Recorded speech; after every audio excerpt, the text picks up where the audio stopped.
तकरीबन 80 साल बाद भी हम कह रहे हैं कि निज़ाम नाकाम हो चुका है। आज हम ये बहस करने पर मजबूर हैं कि पाकिस्तान के लिए कौन सा निज़ाम बेहतर है, हालांकि हमारे साथ आज़ाद होने वाले ममालिक हमसे बहुत आगे निकल चुके हैं। खलीफा के ऊपर बिल्कुल भाई, वो रियल न्यूज़ है और उनका होना भी चाहिए जितनी उन्होंने तरक्की की हुई है। अब दुबई वालों को उनसे फ़ायदा, हमसे तो कोई फ़ायदा नहीं है। पाकिस्तान कश्मीर बन सकता है, कश्मीर पाकिस्तान ही बन सकता है। आप इंडिया की इकानमी तो देखें ना, वो लोग कहाँ पहुँच गए हैं और हम लोग कहाँ खड़े हैं। इससे पहले तो भारत में इजरायली राजदूत रुवेन अजार ने हिंदी में भारतवासियों को स्वतंत्रता दिवस की बधाई दी। स्वतंत्रता दिवस की हार्दिक शुभकामनाएं। इसी बीच इजराइल के डिप्लोमेट्स भारत के एक रेलवे स्टेशन पर पहुंच गए और भारतीय लोगों को झंडा बांटने लगे। बोल दिया जाता है पाकिस्तान के अंदर, कायदे मोहम्मद अली जिन्ना अगर जिंदा होते तो देख के मुझे लगता है उनको बहुत अफसोस होता कि ये मैं किस किस्म का पाकिस्तान बना गया जिसके अंदर रवायात ही कायदे। अच्छा, एक और गुल हसन साहब ने बात बेहतरीन तरीके से जानता है कि किस तरह से अपनी रिस्पेक्ट करवाई जाती है। और बाकी ये कि कोई जगह नहीं, सऊदीया, कतर, भूटान, सब हर जगह, मतलब मुझे तो वो जगहों के नाम भूल गए हैं जहाँ भी वो हर किसी का अपना अपना तरीका था। कहीं पे पब्स में सेलिब्रेशन हो रही है, कहीं पे ब्रिजेस पे, कहीं पे उनकी फेमस बिल्डिंग लैंडमार्क्स पे। तो में क्या समझते हैं सबसे बड़ा चैलेंज क्या है और फिर इसका हल क्या है? मैडम शेख, आज 14 अगस्त है, 14 अगस्त 2026। मैडम शेख, बज़ाहिर आज़ाद हुए हमें 79 साल हो गए, लेकिन क्या वाकई हम आज आज़ाद हैं? क्या आज हम एक दूसरे को यौम आज़ादी की मुबारकबादें दे सकते हैं दिल से और दिल पर हाथ रख कर? मैडम शेख, आज 14 अगस्त है, 14 अगस्त 2026। क्या इस मौजूदा पाकिस्तान का ख्वाब इल्लामा इकबाल साहब ने देखा था? क्या इस मौजूदा पाकिस्तान के लिए कोशिशें की थी कायदे आज़म मोहम्मद अली जिन्ना ने, और इस पाकिस्तान के को बनाया था कायदे आज़म मोहम्मद अली जिन्ना ने अपने रफ़क़ाए कार के साथ मिलकर? क्या लाखों लोगों ने जो कुर्बानियाँ दी थी सिर्फ इन दो शाही ख़ानदानों के लिए और उनके आगे चहेतों के लिए, लाडलों के लिए, प्यारों के लिए, जो हम पर मुसल्लत हैं?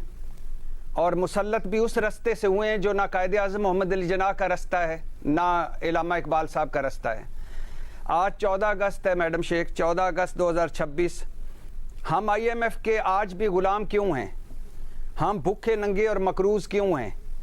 क्यों खुदकुशियाँ कर रही हैं मेरी माएँ बहनें? क्यों भूख नंग नाच रही है मेरे घरों में? क्यों एक तबका अमीर से अमीर होता जा रहा है और दूसरा गरीब से गरीब? क्यों मेरिट नहीं है? क्यों आज़ाद अदलिया नहीं है? क्यों आज़ाद सहाफ़त नहीं है?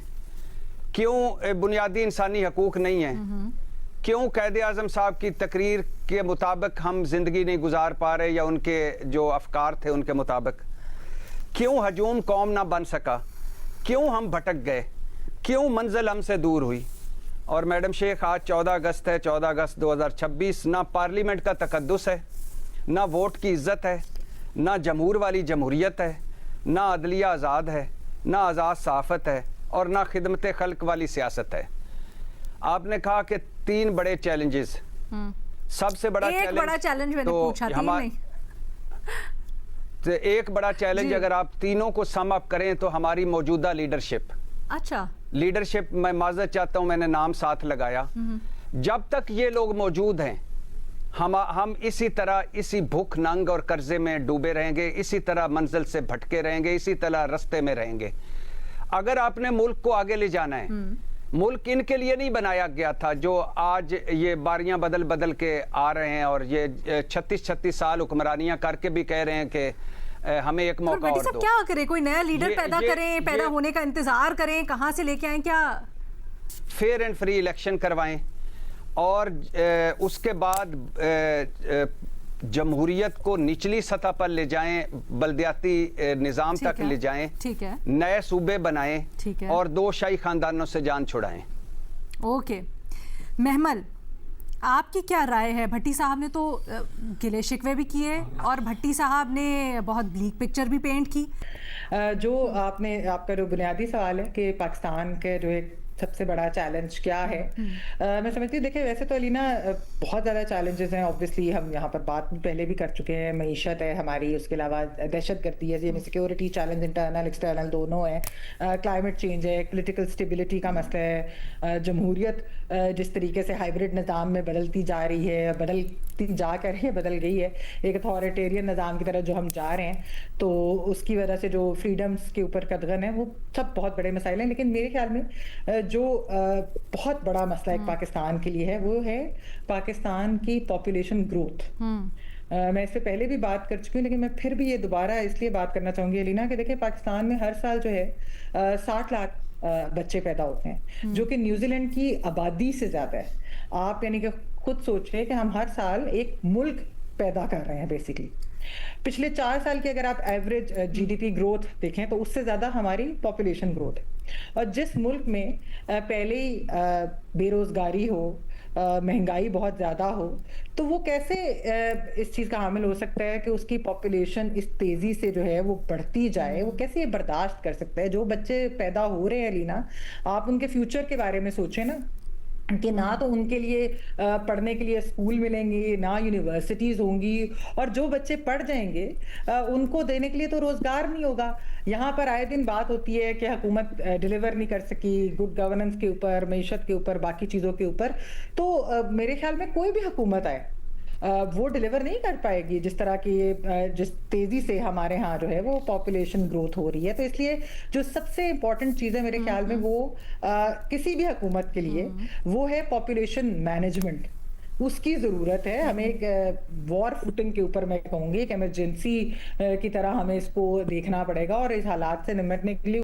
जय हिंद दोस्तों, आपका फास्ट नॉलेज फैक्ट में स्वागत है। दोस्तों 15 अगस्त को आधिकारिक तौर पर इंडिया डे घोषित कर दिया गया है। भारत के पड़ोसी देशों से लेकर के दुनिया के कोने कोने से भारत को बधाइयां आई हैं। इजरायली राजदूत ने खुद हिंदी में भारत को स्वतंत्रता दिवस की बधाई दी है। वहीं अमेरिका, जापान, इटली सभी देशों से भारत को बधाइयां आई हैं। दुबई में बुर्ज खलीफा पे तिरंगे को भी दिखाया गया है, जिसे देखकर कई पाकिस्तानी हैरान है। इसके साथ ही पीएम मोदी ने 77 मिनट का रेड फोर्ट पे भाषण भी दिया है, जो कि काफी शानदार था। इसके अलावा इस अवसर पर अमेरिका के कई राज्यों में 15 अगस्त को इंडिया डे घोषित कर दिया गया है, जबकि शिकागो, न्यूयॉर्क, बर्लिन और अंकारा सहित दुनिया भर के भारतीय दूतावास में सांस्कृतिक कार्यक्रमों और राष्ट्रगान के साथ भव्य जश्न मनाया गया है। वहीं पाकिस्तान के लोग अपने देश को आज़ादी मानने की जगह अभी भी अपने आप को गुलाम समझते हैं, क्योंकि वहाँ पे जिस तरह के हालात है, महंगाई इतनी ज़्यादा है और वहाँ पे डिक्टेटरशिप चल रही है, इसी चीज़ को देखते हुए वे अपने आप को आज़ाद नहीं मानते हैं। पाकिस्तानियों का खुद मानना है कि आज़ादी तो उन्होंने भी हासिल की है, लेकिन उनके पड़ोसी देश आज तरक्की कर रहे हैं और पाकिस्तान जो आज़ाद हुआ था वो अभी उसी हाल में पड़ा हुआ है। इसके अलावा उससे भी ज़्यादा उनके हालात ख़राब होते जा रहे हैं।